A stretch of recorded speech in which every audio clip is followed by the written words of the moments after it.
thanks so much for being here. We're excited to share with you about some of our work, and we're just going to go ahead and dive in. And who are you, by the way?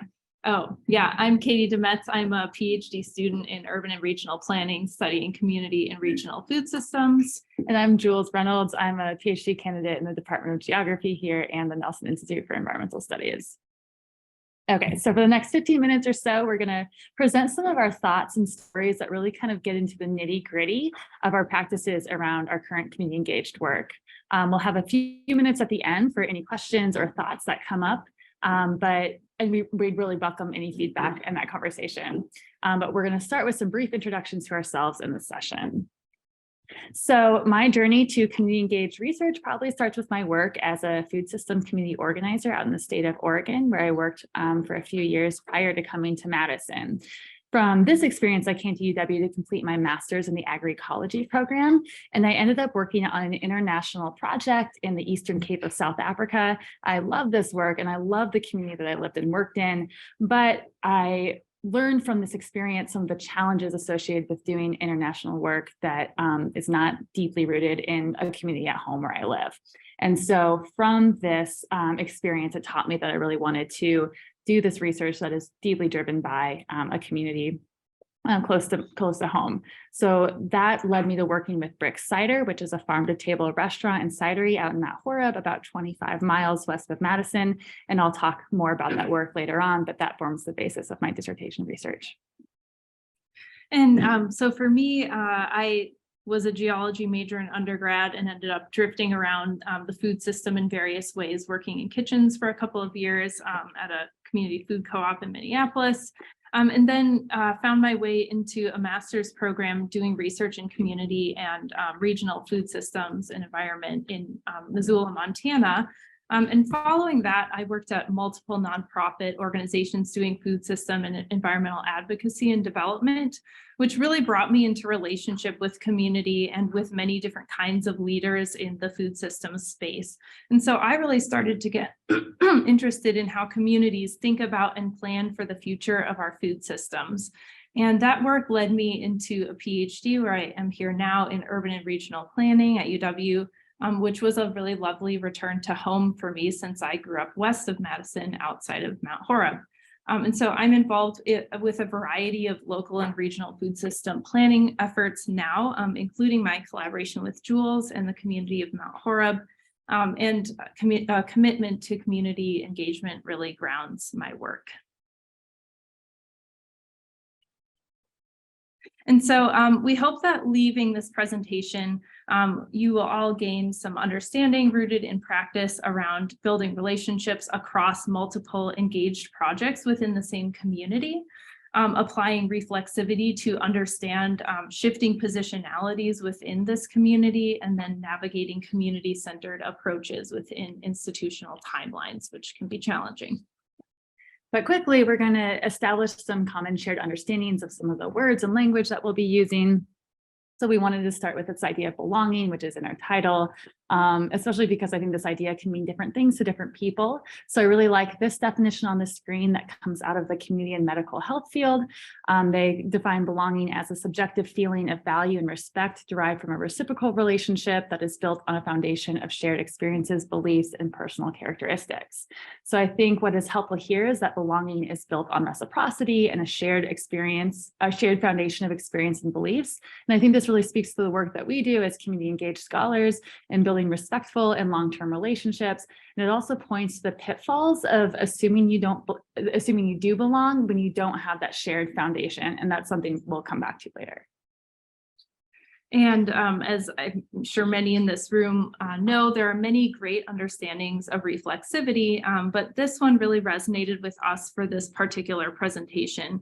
And the idea is careful consideration of the phenomenon under study, as well as the ways a researcher's own assumptions and behavior may be impacting the inquiry. And we would also add that reflexivity involves really critically examining power relations in partnerships and research processes. So positionality comes from this place of applying reflexivity to understand what identities and social positions we hold within a community and how these might impact our research process. So we've listed just a few of these identities on the screen. And then pluralities of engagement was also in the title. I'm guessing that's a new one because we've kind of made it up. And it describes how just as a researcher occupies multiple and intersecting social identities, a community engaged research process might involve multiple modes or manners of engaging with a community over time and space. And as I said, we haven't encountered this term formally in the literature, but certainly these concepts are present throughout much of the community engaged scholarship and praxis. Okay, so Catie and I are going to briefly introduce some of our current community engaged projects in a little more detail to give some context for our discussion that we'll dive into around engagement and belonging. So as I mentioned earlier, I work with Reflexivity. I hope some of you have been able to go out to that space based out of Mount Horeb. I actually started out as an employee there, so I worked about a shift a week, just sort of as an opportunity to engage in a community outside of grad school. Our collaborative research project together came out of the early days of the pandemic when BRICS applied to a USDA grant to basically increase community engagement and involvement in the local food system. So they approached me and asked me if I'd like to be a partner on this project and to be part of the organizing, evaluation, and research process on this grant. So for the past 3 years or so, I've been working to help organize events around building community within our local food system. These look like organizing film screenings and local food dinners and community conversations. And then I've also been involved with creating educational opportunities to keep community members connected and informed about the research and science of local food. And so around the time that Jules was beginning this work, she and I met and started talking about our shared interests in community food systems and also our connections to Mount Horeb. And at that point, I'd found out about a small grant through the Lincoln Institute of Land Policy, which is an organization that funds a variety of projects related to land policy nationally and internationally. So we found out about this grant for a food systems planning workshop.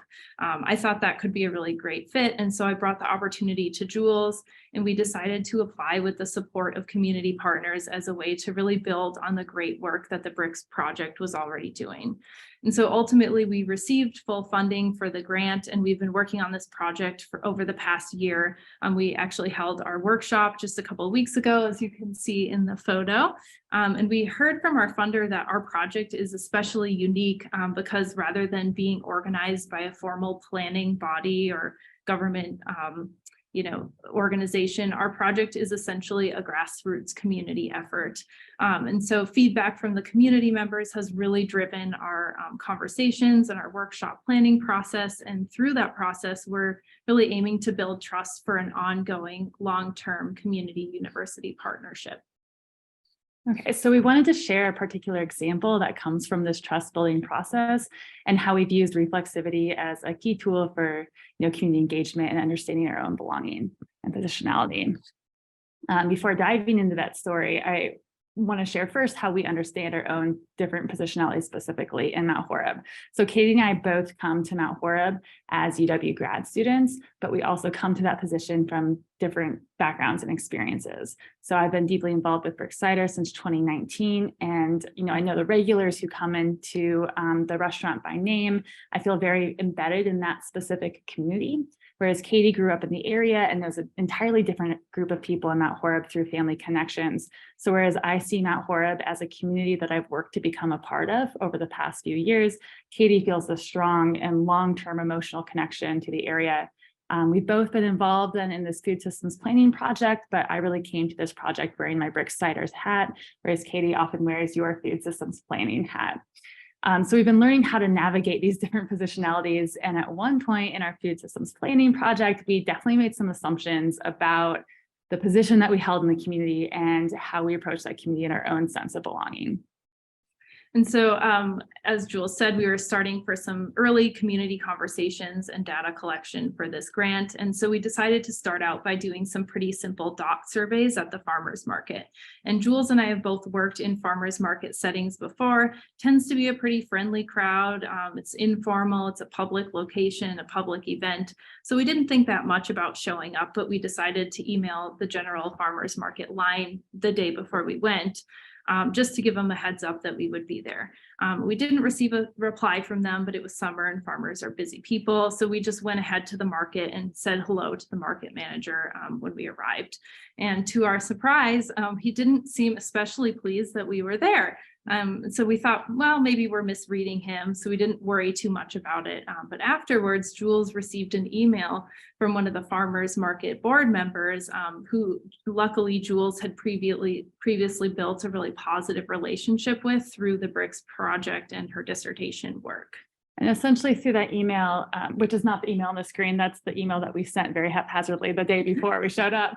But essentially in that email response, we heard that the farmers market board had felt that we'd sent that previous email with too little background, prefacing ourselves and our work, and with too little notice. And they felt it was presumptuous, in their words, for us to come without asking their permission.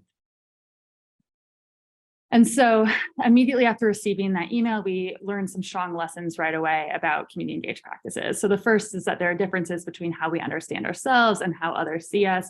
In this context, while we saw ourselves as community partners and really just members of the community, others viewed us as academics and outsiders. The second lesson is that belonging in one community group doesn't necessarily translate into other community groups. My sense of belonging to BRICS Cider didn't really translate into a shared foundation of understanding with the farmers market group. And even though, as Catie said, I actually knew some of the board members through my work with BRICS, this was a completely different context with a different set of values and community standards. And I hadn't really worked to establish that common foundation. And then third is that the tools we use communicate specific things to different people. So Catie and I had really intentionally decided to use dot surveys as sort of this like colloquial, low-tech method for engaging with the community. But to the folks at the farmers market, these surveys positioned us as researchers with a specific agenda coming into the community. So I will be honest, my first response to this email was like complete indignation at being viewed as this outsider. And I was pretty hurt, to be honest. We got on the phone and had a little rant call. Yeah, a little heart. Yep. After taking the time to process the situation, though, our response to this initial email included an emailed apology that really expressed appreciation for providing us with a learning moment. And I felt like this was important to position us as learners and not experts in this community. The email also included an in-depth explanation of our motivations for going to the farmers market in the first place, to establish greater transparency around our work and more clarity around our ask to even be there. We asked then if we could have the opportunity to chat with the farmers market board in more depth and detail at a point that was convenient for them, as an opportunity to build these relations further. So we also then allowed time to follow up on that commitment. It took about 6 months between when we first went to the farmers market to when we were finally able to meet with all of the board members. But I think allowing that time and flexibility in our scheduling really showed the farmers market board that we were committed to those relationships. And because we did that work, they have now become a really valuable community partner for us as we move forward with our long-term engagement. And so I think, this example has really helped us to understand the notion of belonging in community engagement for ourselves, and to start to build that out into some sort of theory of belonging in community engaged scholarship. And so for us, some of the key elements of this theory might include, first, belonging is subjective and contextual. So just because I feel I may belong as a member of the Mount Horeb community in general, doesn't mean that translated to my belonging at the farmers market. Second, our foundation of shared belonging and sense of purpose is an active and ongoing practice. So Jules and I realized we couldn't take belonging for granted, but rather needed to really co-construct it within the new context of this relationship with the farmers market and the other overlapping contexts we were in for this project. Third, belonging built on reciprocal relationships means really taking the time for reciprocity and for mutual understanding. And so in other words, moving into relationship with the farmers market and building a shared sense of belonging in the food system has taken time and is really ongoing in that community. And so Jules and I had to really significantly adjust our grant timeline to include even more time for relationship building than we'd initially budgeted for, which was already far more generous than many grant and university timelines allow for. And just in general, in community engaged work, as we all know, the timeline is often long and nebulous, which doesn't often align with university and funding timelines that don't give adequate time for relationship building and are much more focused on outcomes than on process. And timelines can seem like a detail, but we really see them as fundamental to how we approach community engaged work. And then finally, we see belonging, as we've sort of defined it here, as an essential ingredient for community engaged work. And had we not had our own connections to the community, we would not have felt comfortable or qualified to enter into this work. And we would also not have been taken seriously by the community. And so to sort of sum this up, our big takeaways are: first, pluralities of engagement means staying attentive to different ways to plug into a community as different positionalities emerge. Second, belonging in a community is a contextual, active, and ongoing process that's really rooted in reciprocity. And then when misunderstandings arise, prioritize community needs. And this is a big one. So that also means entering into dialogue with humility rather than through a defensive stance of explaining your own perspective. So seeking understanding with curiosity and really seeking to provide transparency are at the core of this takeaway. And so those are processes that we should not only expect, but invite and welcome into our community relationship building. So with that, thanks so much for attending our presentation today. And in the spirit of inviting and welcoming, we really invite any questions and feedback about this work and these ideas.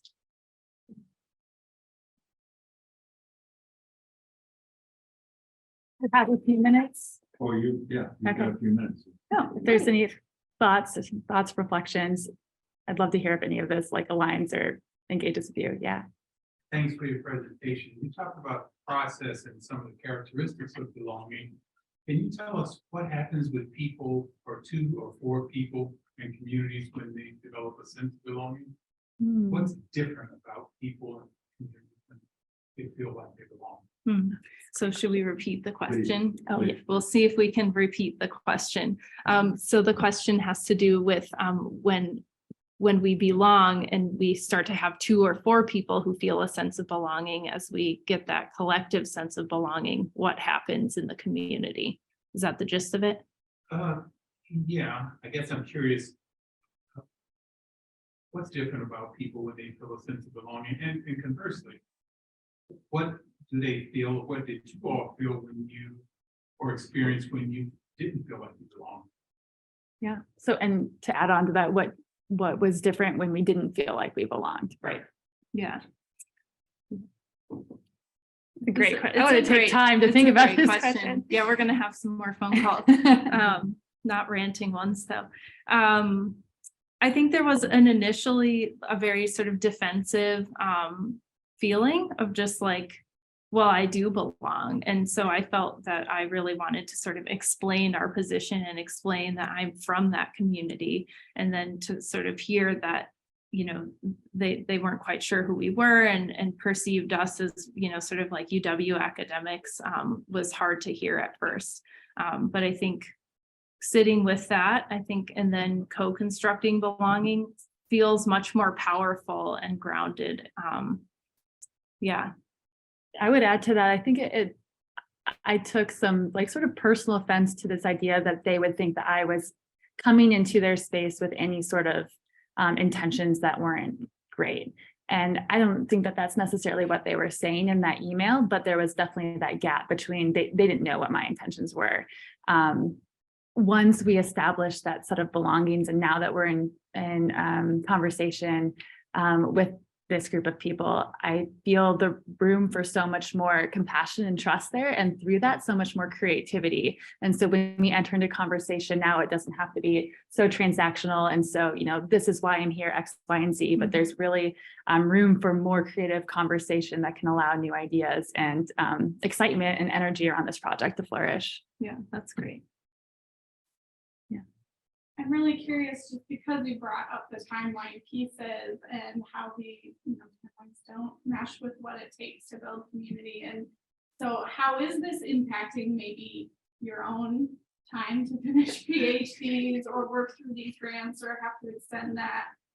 What have you learned through that process, or how do you communicate what the community actually needs in comparison to these deadlines that you're facing? Yeah, and the question was, in terms of this ongoing timeline, this longer timeline that's necessary for community engaged work, how does that impact our project specifically in our PhDs? Mm-hmm. Yeah. So Yeah. for the project specifically, we ended up asking for extensions on some of the deadlines, and like just cut and dry. We need more time to complete this workshop. In terms of we need more conversations to happen in the community before this workshop can take place. And then we have some deliverables to the Lincoln Institute. So we requested to have more time on those deliverables. In terms of like my own PhD program, I'm definitely taking more time than many of my peers in my program. And I'm able to do that because of funding through this USDA grant through BRICS-CIDR. So I was able to sort of structure in more funding into my own timeline, but also because I have very supportive advisors who understand this kind of work and are okay with me taking that extra time. Yeah. And I think just to pull out one of those key ingredients for the timeline is having a funder who you have a good relationship with and is understanding and supportive of needing to take more time. And so that's been really great. And our funder has been happy to grant us those extensions and then actually offered to provide some seed money if there were particular elements of the project that came out that would require more funding. So that's been a really amazing element. I would say another thing that really sort of motivates Jules and my willingness to take more time on this project comes back to that idea of belonging, and that we had previously established relationships that went beyond the boundaries of this project. And so we felt like committed to taking the time that it needs for the project to just sort of unfold. And so, yeah, this has led to new opportunities for us that I think we're excited about and that I think, yeah, transcend the boundaries of this particular timeline. It's a great question. All right, great. Thank you very much.